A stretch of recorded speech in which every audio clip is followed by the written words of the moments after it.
Powder. तर चला बघूया ही जी रेसिपी. नमस्ते, मी मनीषा किचन मध्ये तुमचं खूप खूप स्वागत आहे.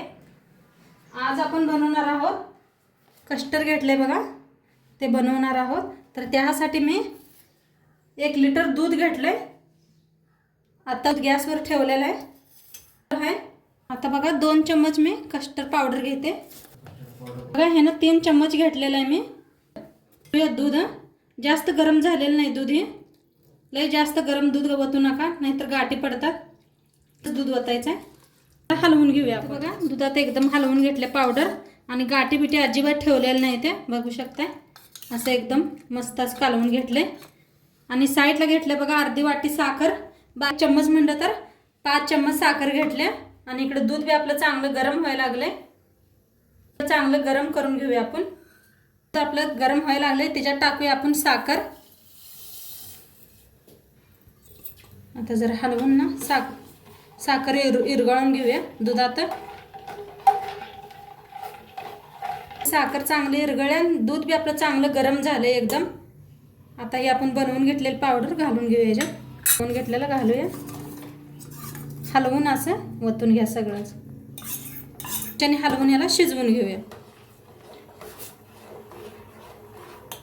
आता बघा किती पातळ आहे. जसं जास्त आपण शिजवेल तसं ते घट्ट होतं. असं चमच्याने हलवतच शिज बघा, म्हणजे नाहीतर खाली सगळं चिटकतंय आणि करपू शकतंय. मी हलवत शिजवायला लागले.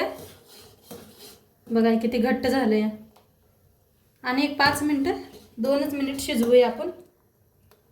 बघा कसं शिजायला लागलंय, कसं वर यायला लागलंय. आता याला असं हलवतच शिजवायचं, म्हणजे मस्त शिजतंय ते, खाली चिटकत नाही काय नाही. बघा आता मस्त शिजलेलं आहे, घट्टमुट्ट झालंय. आणि आता याला बंद करूया आणि याला एकदम थंड करून घेऊया आपण. फल घेतले बघा इथं कापून, मी केळी घेतले कापून. आणि इथं डाळिंबीचे सोलून बी घेतलेत बघा 1 वाटीभर. काजू आणि बदाम घेतलेला आहे. हे बघा आपण बनवलेलं थंड झालेलं आहे. थंड झाल्यावरच ह्याच्यात घालायचे. पहिल्यांदा ॲपल घालून घेऊया.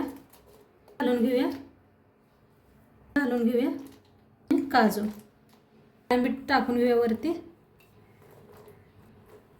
आणि हलवूया. आता याला ही रेडी आहे. तर मी सर्व करून घेते. आपलं कस्टर्ड बनवून रेडी आहे. आणि किती मस्त झाले बघा. कलर बघू शकता किती मस्त झालाय. नक्की तुम्ही बी करून बघा आणि व्हिडिओ कसं वाटलं नक्की सांगा मला. आणि चॅनलवर नवीन असाल तर लाईक करा, शेअर करा, कमेंट करा. आणि उद्या भेटू एक नवीन रेसिपी सोबत. तोंडपत्र बाय.